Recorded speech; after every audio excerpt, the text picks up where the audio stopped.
Okay, so this video is to demonstrate how to set up and run a DGGE gel using the Cleaver Scientific DGGE kit. So we've got our magnetic stirrer. On top of that we've got gradient mixer. That's connected to a peristaltic pump. This is the model MUD02. And then that's feeding into the casting base with the glass plates. We've got that connected to a gel loading tip, which is going to be controlling the flow of gel into the glass plates. So we've already made all of our solutions that are outlined in the manual. We've got our MUD02 pump set to 12 RPM, which equates to 10 milliliters per minute. So this will be different on the different models of pump, but you can easily test it, and they're also written with the different types of tubing in the manual what the flow rates will be. So we're going to add our polymerizing agents into our solutions now, and then we'll start casting the gel.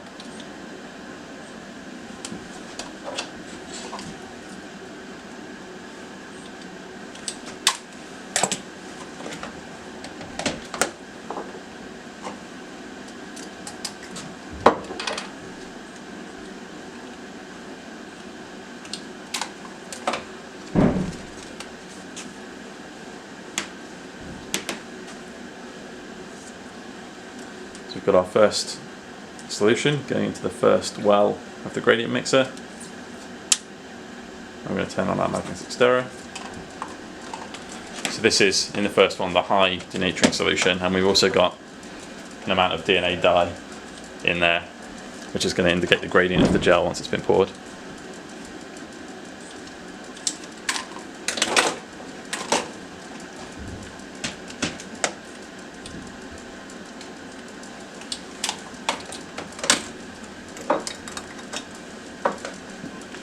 Into our second well, we're going to put the low denaturing solution.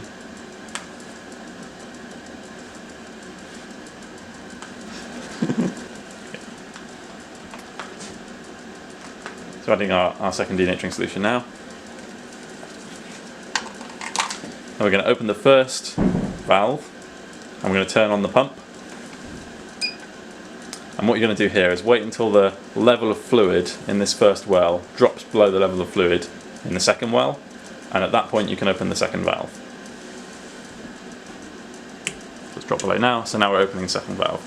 And now our lower denaturing solution is flowing into the first well, and they're mixing together, so as the pump flows through, we're getting a mixing of the two denaturing solutions, and that will create the gradient.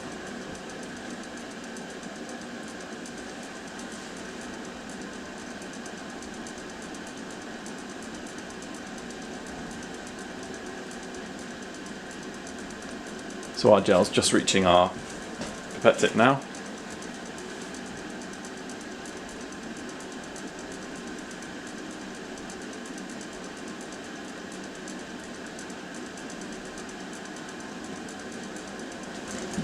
So now that we've finished loading our gel, you can see the gel's fill up the line where we would insert the combs. We've got to clean out the gradient mixer, because otherwise the gel will polymerize inside the gradient mixer, and when we try and pour our next gel, it will all be blocked up and we won't be able to do anything. So what we've done is we've poured some water into the second well of the gradient mixer, and we're going to leave the pump running, and the pump's going to flush water through the system and get rid of all that unpolymerized gel to make sure it doesn't polymerize within the tubing. To make this go a little bit faster as well, we can actually turn the speed up on the peristaltic pump.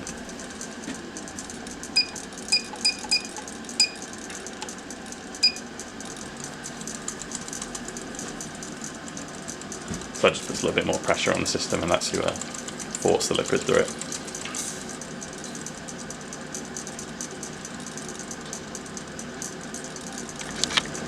So once you've finished the cleaning procedure of the gradient mixer, you can move on to casting your second gel, and the procedure is exactly the same as the first.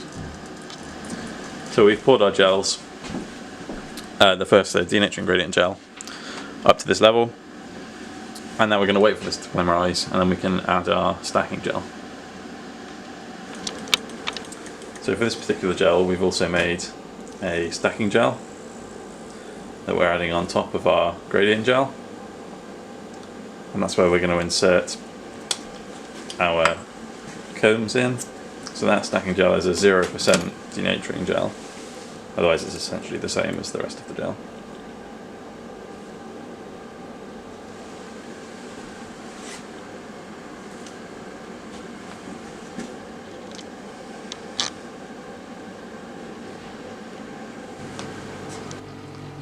So we've moved our gels into the tank and put the lid on, and we're now preheating the buffer to 60 degrees. That'll preheat the buffer and all the gels, and we've taken the combs out of the gel, so we've got a well formation here.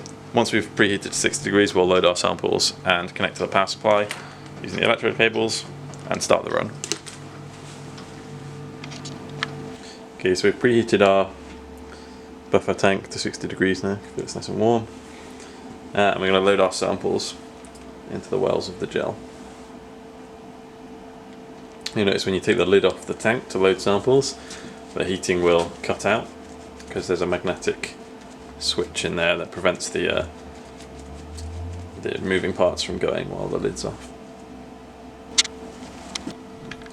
So once you've finished loading all of the DNA on one side, you can just carry on loading on the other side, and then connect the lid back to the tank, connect the cables from the lid to the power pack, and then start the gel run.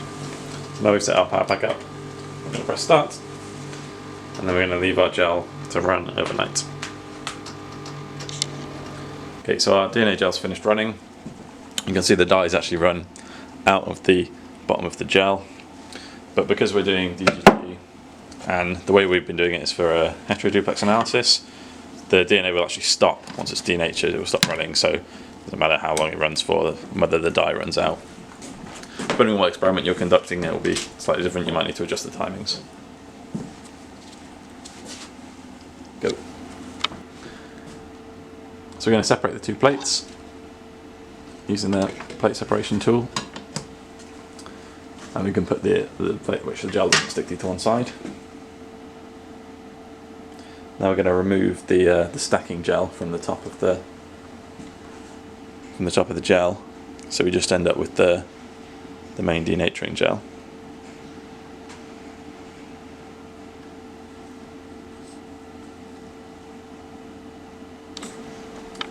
So we've now moved our gel from the plate into a staining tray. And we've put inside the staining tray 100 microlitres of 1x TAE, and we're going to add 1 microlitre of cyber gold for the staining of the DNA. We're now covering our staining tray with aluminium foil.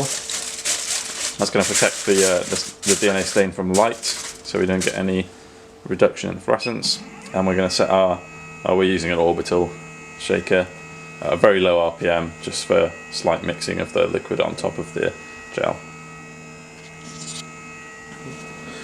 Okay, so we've moved our gel from our staining tray using our gel scoop and put it on the transilluminator of our gel lock system. So we're going to put this into here, close this up, and then connect to the gel dock and image the gel.